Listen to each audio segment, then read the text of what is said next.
আসসালামু আলাইকুম। আমরা আমাদের আজকের ক্লাসে জানার চেষ্টা করব কেন 0 ফ্যাক্টোরিয়াল ইকুয়াল 1 ফ্যাক্টোরিয়াল হয়।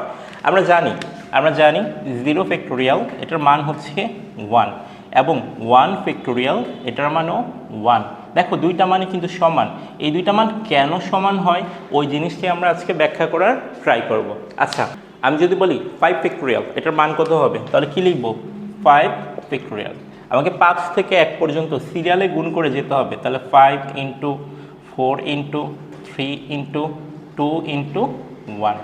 এখন আমি যদি এইখান থেকে এখানে 5 ফ্যাক্টোরিয়াল রাখি আর এখানে যদি বলি 5 ইন্টু এতটুকুর মান, এই যে 4 ইন্টু 3 ইন্টু 2 ইন্টু 1, এতটুকুর মান আমি কি লিখতে পারবো? এতটুকুর মান আমি 4 ফ্যাক্টোরিয়াল লিখতে পারবো। কারণ 4 ফ্যাক্টোরিয়াল সমান কি ছিল? 4 ইন্টু 3 ইন্টু 2 ইন্টু 1, তাহলে এতটুকু হচ্ছে আমার 4 ফ্যাক্টোরিয়াল। এইখান থেকে এই লাইনটা থেকে আমি কি 4 ফ্যাক্টোরিয়ালের মানটা বের করতে পারবো? 4 ফ্যাক্টোরিয়াল সমান কি হবে? এই যে 4 ফ্যাক্টোরিয়ালের সাথে 5 গুণ আকারে আসছে, তাহলে এইটা এই পাশে আসলে কি হবে? ভাগ হবে। তাহলে উপরে থাকবে 5 ফ্যাক্টোরিয়াল, নিচে হবে 5। আবার যদি একটু আমরা 4 ফ্যাক্টোরিয়াল এটার মানটা দেখতে চাই, তাহলে কি হবে? 4 ইন্টু 3 ইন্টু 2 ইন্টু 1। বাম পাশে 4 ফ্যাক্টোরিয়াল 4 ইন্টু এতটুকু 3 থেকে 1 পর্যন্ত, এতটুকু নিয়ে আমি কি গঠন করতে পারবো? এতটুকু আমি 3 ফ্যাক্টোরিয়াল লিখতে পারবো। এখান থেকে আমি 3 ফ্যাক্টোরিয়াল বের করতে পারবো না? পারবো তো। 3 ফ্যাক্টোরিয়াল সমান কি হবে? উপরে হবে 4 ফ্যাক্টোরিয়াল, নিচে হবে 4।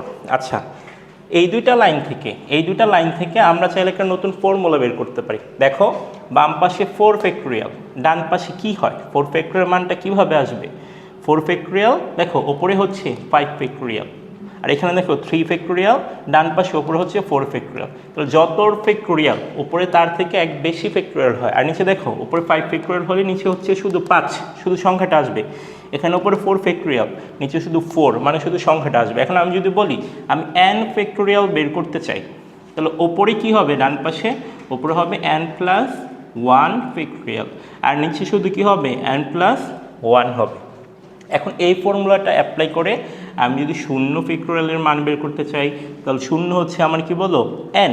তাহলে এখানে কি হবে? n প্লাস 1, মানে কি হবে? 0 প্লাস 1 এটার ফ্যাক্টোরিয়াল, আর নিচে হবে শুধু 0 প্লাস 1।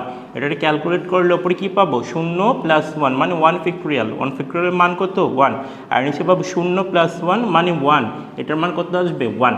আবার যদি আমি এখানে 1 ফ্যাক্টোরিয়ালের মানটা বের করতে চাই, তাহলে এই ফর্মুলাতে কি হবে বলো তো?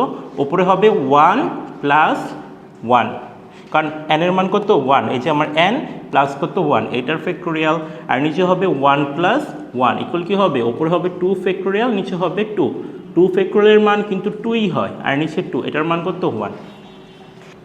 এ হচ্ছে সুন্দর আমাদের একটা ব্যাখ্যা। 0 ফ্যাক্টোরিয়ালের মানও 1, 1 ফ্যাক্টোরিয়ালের মানও কত? 1। তো আজকের পর থেকে কেউ যদি আমাদেরকে জিজ্ঞেস করে কেন 0 ফ্যাক্টোরিয়াল এবং 1 ফ্যাক্টোরিয়ালের মান সমান হয়, তাহলে আমরা খুব সুন্দর করে ব্যাখ্যা দিতে পারবো।